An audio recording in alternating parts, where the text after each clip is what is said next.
While I'm here, one more really cool story that happens in this spot. So after the expedition got back in 1806, a lot of the men came back here. They knew where the furs were. They knew they could make a good living off trading fur, especially beaver fur, and this was a great place to do it.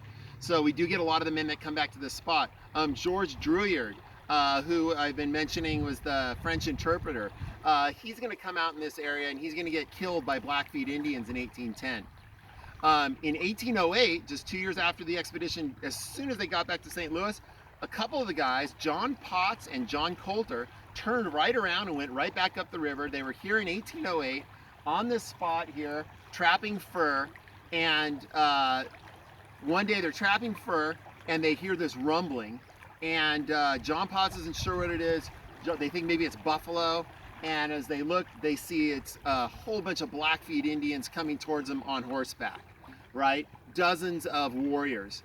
And John Potts makes the stupid mistake of loading his rifle and shooting one of the guys and killing him, right? You're outnumbered, it's 2 to whatever, and he decides to kill one of them.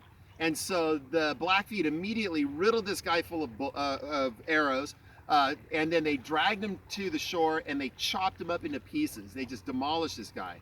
John Coulter, a little smarter, realizes I can't outrun these guys, I can't beat, I can't take them on, so he kind of surrenders to him. And in his own words, he gets in a conversation, something about running. And it's not real clear what it was, but something with the chief about running. And the chief's asking, how fast can you run? And so they stripped him of everything. They took everything away from him, stripped him of his clothes. He's completely naked. And they told him to take off. And they were going to chase him down. And so, remember, prickly pears, everything. He's got no shoes on. He's running completely naked up the Madison River. And they give him a head start, and then they start chasing him. There's one guy that was really fast, starts catching up to him, and John Coulter turns around and he's got his not a sword, he's got his I forget the word that he's using for trapping the beaver, catching the beaver, but he stabs the guy with that, and he kills that guy.